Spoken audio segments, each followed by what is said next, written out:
Things to Know About Taylor Swift's Reputation era. Prior to the release of Reputation, Taylor Swift had followed a standard schedule of releasing an album every 2 years. However, due to all the controversy and backlash that took place during the 1989 era, she waited approximately 3 years to release Reputation. Kanye West released Famous, leading to a major feud, and the release of The Phone Call by Kim Kardashian, leading to the Taylor Swift is Over trending party on Twitter. She broke up with Calvin Harris, and she had a brief fling with Tom Hiddleston. If you know anything about the song Getaway Car, that is mentioning Tom Hiddleston.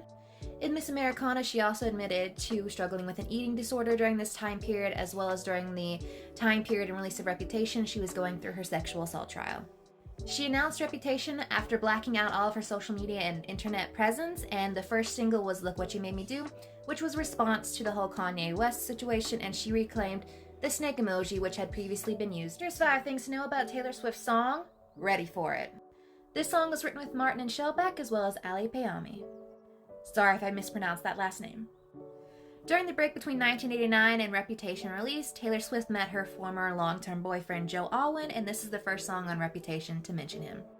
For example, she has lyrics such as "Younger than my exes, but he act like such a man," so in comparison to her former exes Calvin Harris and Tom Hiddleston, who were older than Taylor Swift, Joe was younger than her. The lyric, "And he can be my jailer, Burton to this Taylor," is an allusion to Richard Burton and Elizabeth Taylor, who were a very famous on-again, off-again couple of the mid-20th century. She has a line in this song called "I forget their names now, I'm so very tame now," in reference to all of her past relationships.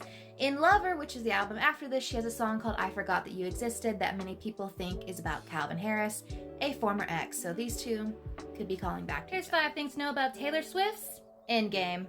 This song was written and produced with Martin and Shellback, as well as her features. Ed Sheeran and Future were co-writers on the song. Obviously, the album is titled Reputation, but we don't have a song titled Reputation. But in this song, we do have the lyrics, big reputation, you and me, we would be a big conversation. The big reputation referring to all the things that went down during that 2014-2017 era with Kanye West, Katy Perry, Tom Hiddleston, Calvin Harris, etc., etc. Obviously, with the title Endgame and lyrics, I want to be your endgame, I want to be your first string, I want to be your A-team, the whole song is talking about who the person she's with right now, she wants to be the last person that she will be with, essentially the ultimate final love. Or she's essentially found her soulmate. There might be a little speculation around who this song is personally about, whether it be about Tom Hiddleston or Joe Alwyn, but if you watch the Endgame music video, she does end the Endgame music video in London, so it could refer to either. Here's 5 things to know about Taylor Swift's I Did Something Bad. This song was written and produced with Martin and Shellback. This song is particularly addressing everything that took place during that 1989/break era from 2014 to 2017 that happened with Kanye, Calvin, etc., and you can see those throughout the lyrics in this song. The main metaphor of this song is to a witch hunt, with lines such as "I can feel the flames on my skin," and "They're burning all the witches, even if you aren't one." A witch hunt is a very popular term referring to going after or accusing someone of something without actually having, knowledge or any basis to stand on, and it goes back to the Salem witch trials and was popularized in the 1950s. The lines "If a man talks shit, then I owe him nothing, I don't regret it one bit, 'cause he had it coming," is referring to the Kanye West famous Twitter incident. And "But if he drops my name, then I owe him nothing, and if he spends my change, then he had it coming," is referring to Calvin Harris not giving her credit for writing "This Is What You Here's 5 things to know about Taylor Swift's Don't Blame Me. This song was written and produced with Martin and Shellback. While this song does fit into Taylor Swift's pop discography, it does have a very gospel element, and when she performs it on stage, you can kind of see that portrayed there. So if you ever hear anyone telling Taylor Swift to take her to church, that's probably the song they're talking about. This song is speculated to be about her ex, Joe Alwyn, particularly with the lines "I've been breaking hearts a long time" and toying with them older guys. Obviously, this refers to some of her past relationships before Joe, being Tom Hiddleston, John Mayer, Jake Gyllenhaal, all of which were famously older than her. In the lyrics, "I once was poison ivy, but now I'm your daisy," could refer to that period in 2016 where everything and everyone was against her and how Joe made her feel better. Also, "I'm your daisy" could be another Great Gatsby reference, which she references in "This Is Why We Can't Have Nice Things." Most of the song is a metaphor as love being a drug, specifically with lines "Don't blame me, my drug is my baby, I get so high." Here's 5 things to know about Taylor Swift's Delicate.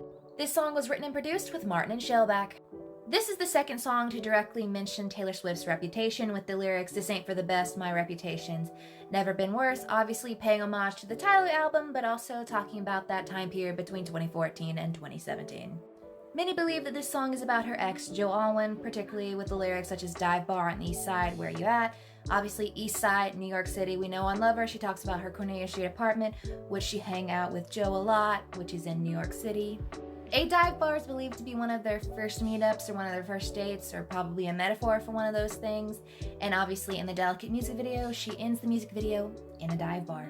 This is also one of the first instances where we started seeing the blue and golden color imagery that's often associated with songs about Joe, with lyrics such as "Oh damn, I've never seen that color blue." And the dive bar she visits in the Delicate music video is called the Golden. Here's 5 things to know about Taylor Swift's Look What You Made Me Do. This was the lead single for Reputation, and it was written with Jack Antonoff, Fred Fairbass, Richard Fairbass, Rob Manzoli, and it was produced by Jack Antonoff. This song directly addresses the Kim and Kanye situation as well as the Taylor Swift is over party. Particularly in the line, "Don't like your tilted stage," Kanye West famously had a tilted stage. When discussing this song, we particularly have to talk about its release and the music video. The lyric video for this song, as well as the music video, all contain the snake imagery, as well as Taylor used the snake imagery to promote the single going into it. During the Taylor Swift is over party / canceling of Taylor Swift in 2016, the snake emoji was often used against her, so she reclaimed it for this new era. This song also samples Innocent from Taylor Swift's album Speak Now. Innocent was Taylor Swift's response to Kanye West taking the microphone from her at the 2009 VMAs, and Look What You Made Me Do is a response to everything else that happened between Kim and Kanye and her.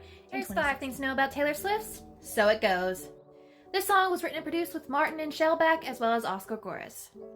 So It Goes is a line that Taylor Swift loves, and she's used it in a bunch of other songs, including Style, You Are in Love, and The Very First Night. Many people believe this song to be about her ex, Joe Alwyn, and she references the dive bar that she talks about in Delicate in this song with "Met you in a bar, all eyes on me, you're an illusionist." Many people believe that they at some point had a first date at a dive bar. She also references "Don't Blame Me," and "Don't Blame Me" she says "Trip of My Life." In this song she says "Trippin', trippin' when you're gone." She also references "Call It What You Want," and "Call It What You Want" she says "They fade into nothing when I look at him," and then this one she says "You make everyone disappear." There's probably more than that, but those are the ones. Here's 5 things to know about Taylor Swift's song, Gorgeous. This song was written and produced with Martin and Shellback. The child you hear saying "gorgeous" at the beginning of the song is Ryan Reynolds and Blake Lively's daughter, James, who Taylor also referenced in the folklore love triangle. Many people believe this song to be about her ex, Joe Alwyn, with lines such as "You should take it as a compliment that I got drunk and made fun of the way you talk." Obviously, Taylor's American, Joe is British. She also has lyrics such as "And I got a boyfriend, he's older than us, he's in the club doing I don't know what." Obviously, Taylor Swift dated Calvin Harris, who was older than her, and he was a DJ, so that could be the club she's referencing. But also, she did have a brief fling with Tom Hiddleston, who was also older than her. In the bridge, she has the lyrics, "There's nothing I hate more than what I can't have, and I guess I'll just tumble on home to my cats." Obviously, Taylor loves mentioning her cats, but the lyrics could also be referencing the fact that she was in a relationship at the time, or she was probably in a relationship at the time, and she cannot be going home with a new guy. Here's 5 things to know about Taylor Swift's Getaway Car. Getaway Car was written and produced with Jack Antonoff. This song is widely speculated to be about Tom Hiddleston. She immediately dated Tom Hiddleston after breaking up with Calvin Harris, and you can see this in the lines, "I wanted to leave him, I needed a reason." And they famously met at the 2016 Met Gala, and you can see this in the lines such as "The ties were black, the lies were white, and shades of gray and candlelight." She's no stranger to reusing lines. In this song we have "We never had a shotgun shot in the dark," and we saw in the 1989 vault she used "We never had a shot in the darkest dark" in Say Don't Go. This entire song is a metaphor saying that the man that she got with after Calvin Harris is the getaway car to get her out of this relationship, but she also makes references to A Tale of Two Cities and Bonnie and Clyde. And the bridge describes the breakdown of the relationship: "Put the money in a bag and I stole the keys, that was last time you ever saw me." And the chorus says, "Should've known I'd be the first to leave, think about the place where you first met me." Obviously, something went down at the 2016 Met Gala. She also met a future ex, Joe Alwyn. Here's 10 things to know about Taylor Swift's King of My Heart. This song was written and produced with Martin and Shellback.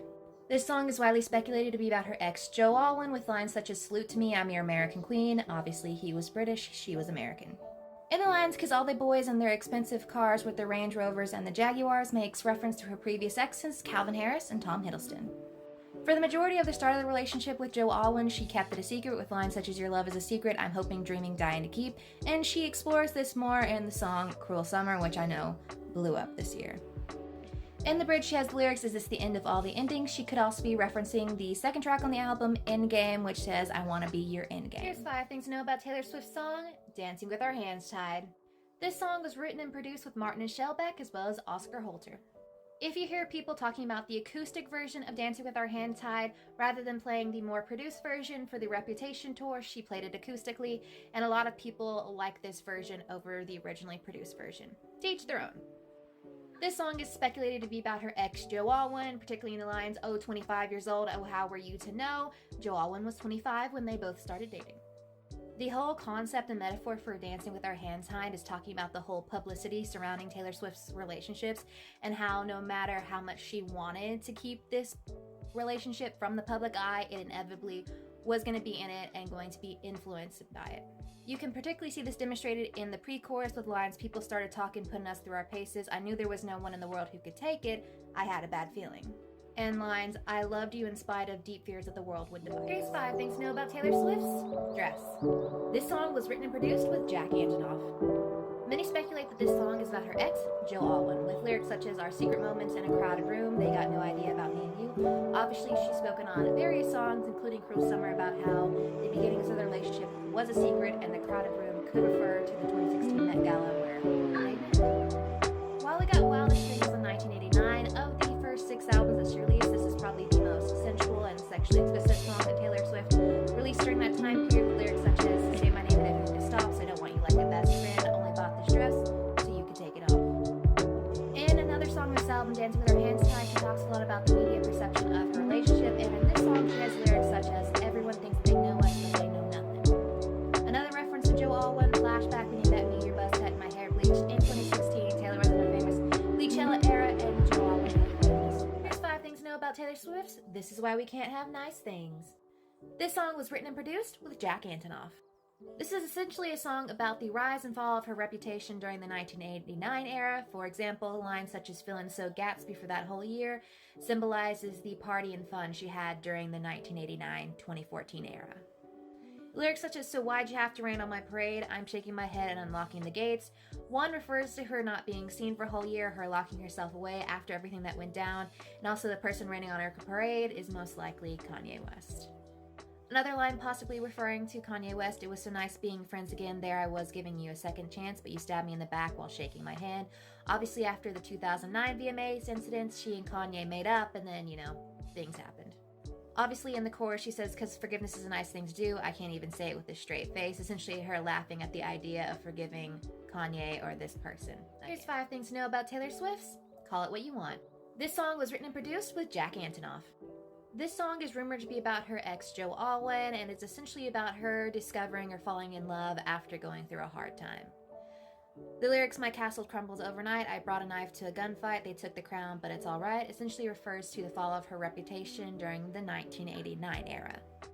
And obviously, "All the liars are calling me one, nobody's heard from me for months, I'm doing better than I ever was," refers to her essentially not being seen for a year or going into hiding after everything that happened. In the chorus, she says, "My babies fly like a jet stream high above the whole scene, loves me like I'm brand new," referring to the fact that her boyfriend does not care about her past, essentially looks at her like she's a new woman, high above the whole scene, doesn't care about what's going on in the media.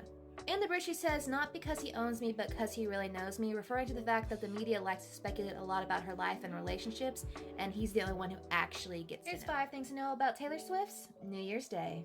This song was written and produced with Jack Antonoff. This song is speculated to be about her ex, Joe Alwyn, and the whole song is a metaphor about accepting both the good and the bad times, or the good and bad, when it comes to relationships and memories. In the opening lyrics, "There's glitter on the floor after the party, girls carrying their shoes down in the lobby, candle wax and Polaroids on the hardwood floor," could refer to the big 1989 era where she was seen out and about with her girls, and obviously Polaroids were a big motif. In the chorus, she says, "Don't read the last page, but I stay when you're lost and I'm scared and you're turning away." Talks about no matter their past baggage and stuff, she foresees them staying together no matter the bad times. And the bridge, she echoes the sentiment with saying, "Please don't ever become a stranger whose laugh I could recognize anywhere." And in verse 3, she ends it with saying, "You and me forevermore," predicting and hoping that this relationship is the last one, the forever relationship.